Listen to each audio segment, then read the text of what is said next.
Good morning, everybody. How is everybody doing today? Hope you guys are having a wonderful day. Welcome back to A Trucker's Life. And if you're a new subscriber, welcome to the channel, guys. Yesterday, I put up a video, kind of like I guess it was kind of like a rant about, mega carriers and stuff like that. And some of you guys, didn't like some of the things I was saying.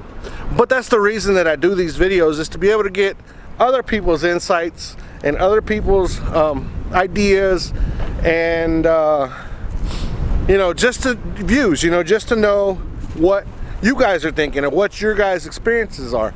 My experience with mega carriers is not, I don't have one because I never worked for one. This is all just stuff that I've heard from other drivers, and this one particular driver that I have spoken to, her experience that she's gone through. But at the same time, I'm not really, I've done a video before where I'm not really downing the mega carriers. They're there for a reason, and if they work for you, like I said, great.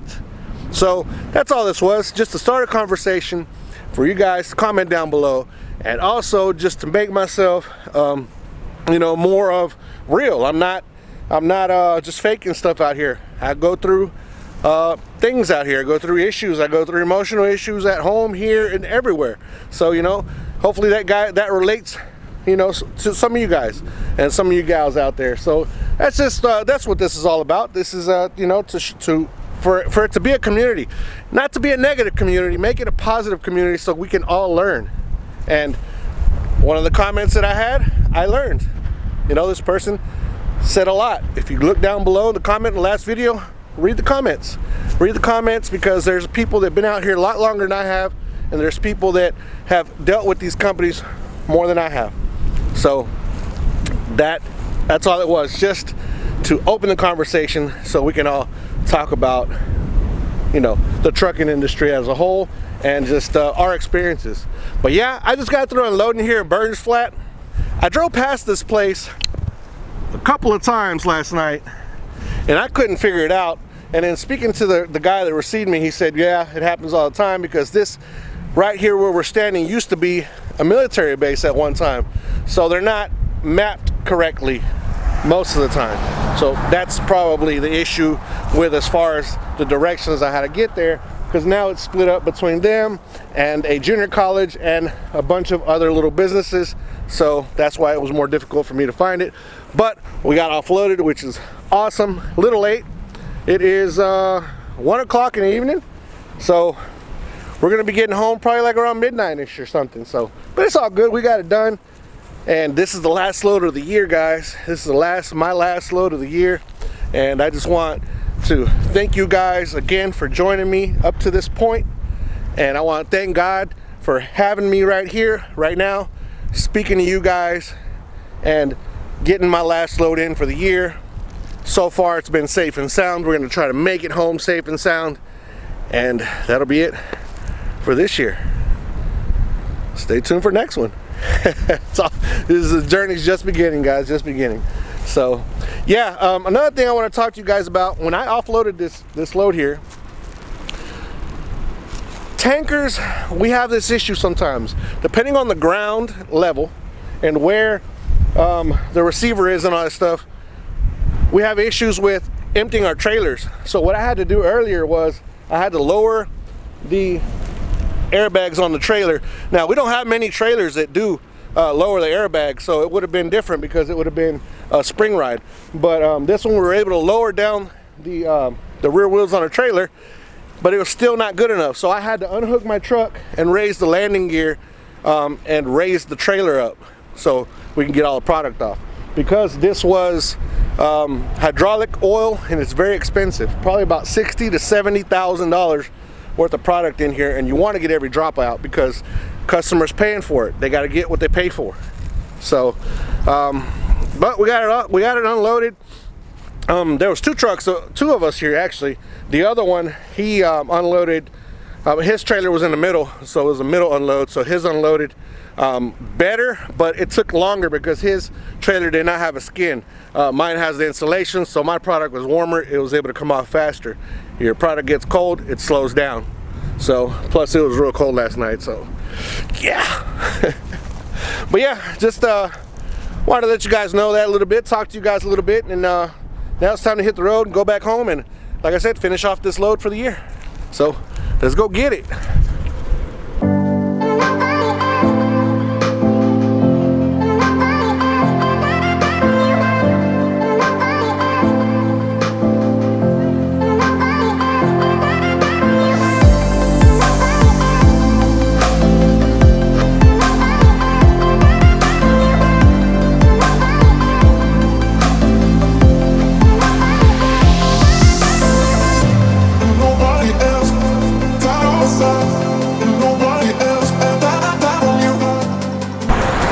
I'm sorry, but I had to stop and take video of this truck. If I did have a choice on the color of my truck, but I didn't have any of these colors, which is that one right there. And I don't know why I like those colors, the oranges or the bright greens, and then I ended up getting a dark color. Makes no sense, right? Hot chocolate over there looking all dirty and nasty. She needs a bath. Yeah, but I had to stop and check this truck out. This is a fine. Ooh, she looks good. It's got. Check that out. Hey.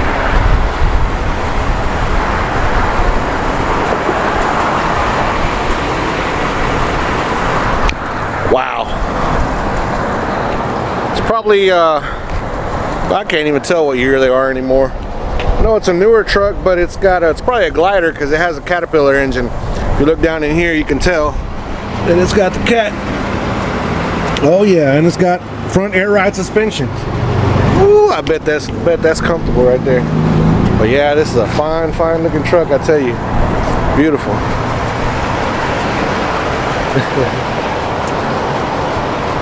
Is that yours? No? Well, she's a good looking, I'll tell you that. Yeah, it is. Yeah.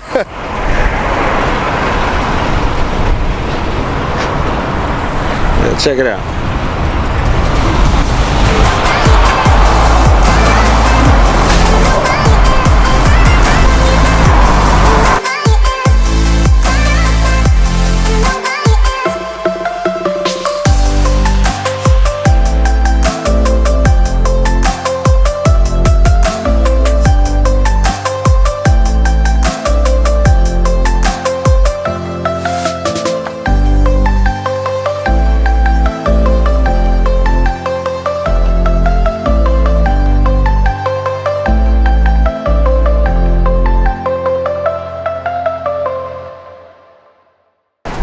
Yep, she is definitely fine. And here's an old winch truck also. I guess, yeah, well, this is a chrome shop, I guess. Chrome shop. False truck wash and chrome shop. And they, I know I need to get my truck washed, guys, but I really ain't got the time right now. Look at this sucker here. She's a beauty too. This seems to be an older Peterbilt.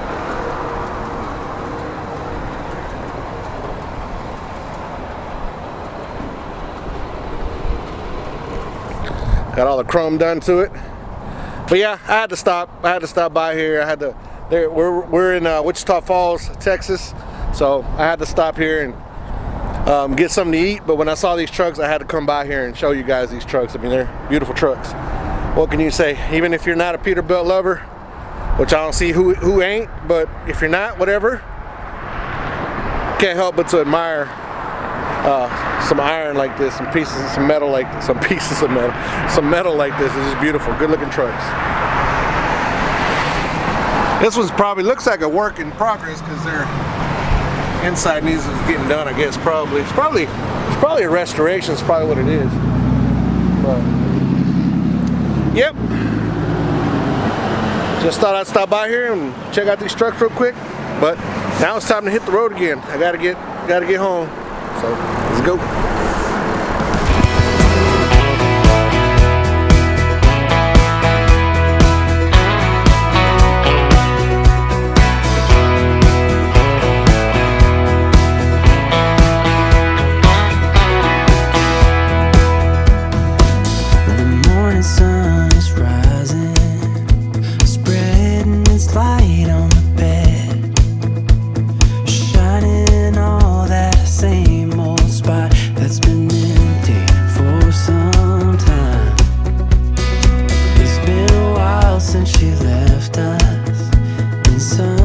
I'm soldiering on.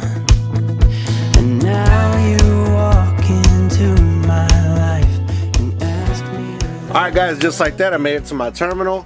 Just dropped the trailer off. I'm gonna have to spend a night here tonight because I gotta get a 90-day inspection done to my truck tomorrow here at this company. Owner operators, I don't know about company drivers, but I know owner operators, we have to get a 90-day inspection every 90 days to make sure our trucks are in good condition and everything is good to go. So got to get that done tomorrow, unfortunately, because I actually did get back with good time to have dropped the trailer off here and go back to the house and be home with the family. But it's one of those things that you have to take care of, and you know, it's important to know how good your truck is performing as far as, you know, when they do an inspection for you. So it's also good to know that. But another thing, guys, I wanted to talk about is just feeling kind of sad right now, you know, with the shooting that they just had at the church in you know, the Dallas-Fort Worth area. It is just very sad that this stuff keeps happening over and over again for whatever reason. You know, whether you're a gun advocate or not, you know, it's happening, and it's very sad.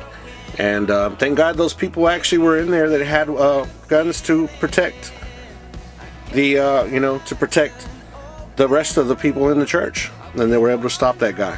So appreciate, you know, we appreciate them guys, and we have those that passed away in our prayers. And it's just a sad situation. But yeah, this is it for today, guys. A little short video. I wanted to give a shout out to Officer Gordon Clark from Australia. He commented earlier on what he would do, what he would do as far as DOT inspections for something small as a light bulb or a cracked windshield. See, there are good officers out there. You just sometimes you run into the bad ones, or, you know, what have you. So they're not all bad. You know, they're out there doing their job, and some of them, a lot of them do have a heart, and they listen to you. So he was telling me that in Australia, that the laws are very strict in Australia, but when he would pull over a big truck and there was a light bulb that was out or whatever, he would just, you know, let them go to make sure they got it fixed. Something small like a light bulb, go get it fixed. He wouldn't put them out of service. A cracked windshield, instead of giving them a citation for a cracked windshield, he would, you know, make sure they got it done. But that money that they were going to pay for a citation, they could use it towards the windshield, which is, you know, it's awesome. So, guys, we can't harp on all officers out there. There are some that do make it worse for everybody else. The officers that I've dealt with so far have been pretty decent. I've had bad ones, I've had very bad ones, and I've had some very awesome officers. One story is whenever I first started driving trucks, I had gotten a load of frozen chicken from Houston up to Seattle, Washington.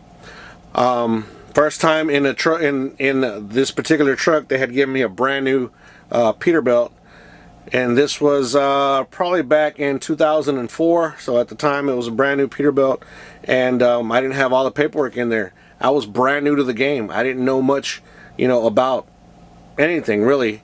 So most of the trucks I've ever gotten, they all had all the stuff in them, and you know, I just didn't know. So I took off with this brand new truck, excited about the brand new truck, got loaded. I was overweight. I was overweight, gross weight. Okay. So what's crazy is that I went from Texas all the way up to the Spokane port of entry without no issues with weight. I went through so many scales and I didn't have not one issue, and I knew I was grossed overweight. Okay. I showed up to the scale in Spokane, and as soon as I pulled up, he pulled me right on in. He said, you know, come on in, bring your paperwork in. Now, this is where things change for us. Attitude with any person like this. I know some of you guys are just all up, you know, about being tough and being strong against the police or whatever, but it depends on your attitude. So I come in, you know, he's like, how are you doing? I said, I've been doing great up to this point, but now I'm here with you, so I'm not as great, with that kind of little smirk, little smile. So went in, and he said, you know, you're gross overweight. I said, yes, I know. He said, well, actually, you just fueled probably, so you're actually axle overweight too. So that's 2 citations there. He said, bring me your logbook. That was back in the logbook days. Yes, I had messed with the logbook. He said, okay, let me look at your logbook. He said, well, how did you travel through the mountains, average of 60 miles an hour, whenever the average is actually like 30 to 40 miles an hour? I said, well, that's citation number 3.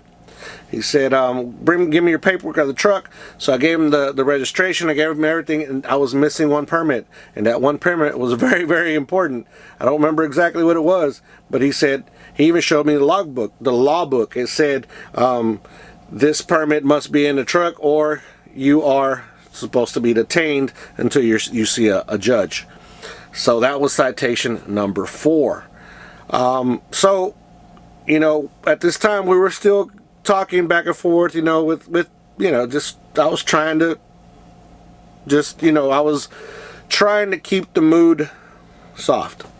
So he looked at me, and this was right before 4th of July, matter of fact. And he looked at me and he said, driver, he said, have you won the lottery within the past? No, he said, son, driver, do you have a lot of money in your bank account? I said, well, it's kind of odd to ask, but I said no. And he said, have you just inherited a lot of money? I said, no, definitely not. He said, about winning the lottery. Have you won the lottery lately? I said, no, definitely have not done that either. He said, look, he said, I'm going to close this citation book, I'll move it to the side, and I'm going to give you some advice. He said, go to the next truck stop, make sure that paperwork gets faxed to you. Do not move until you get that. He said, over Snoqualmie Pass, the scales are going to be closed at such and such time. He said, try to make it across by then so you won't get in trouble again. He said, driver, have a blessed day. Here's your paperwork. Be safe out there. And I was just stunned. This officer did not give me not one citation for anything. But it's all about attitude. There are some officers out there that don't care about attitude. You know, they're going to be to the book. They're going to be this way, that way. And no matter what you say to them, there is not going to make their day better. It is what it is. We're like that. We're like that too. They're human. We're human. So that officer there saved me so much money and so much grief that I was going to have to go through if it would have been somebody else or somebody in a bad mood. So when you go in these scales, or when you get DOT'd inspected, try to have a good attitude. You know, the best thing the worst thing that could happen is, you know, or the best thing that could happen is that they'll let you off with a lot of stuff because you have that good attitude. But if you go in there already trying to bump heads with them, you're not gonna win. I promise you're not gonna win. But that's how it is. With that being said, guys, just a little story. Thank you again for being here with me. Anybody contemplating suicide, please don't do it. We love you. And don't forget to like, share, subscribe. Click that like, guys. Click that like button. Please. That like button helps me out a lot and helps these videos still continue to get out to other people. So, because this is a learning community. I'm learning too. So, here we go. So, yeah. With that being said, guys, peace. And I'm going to bed.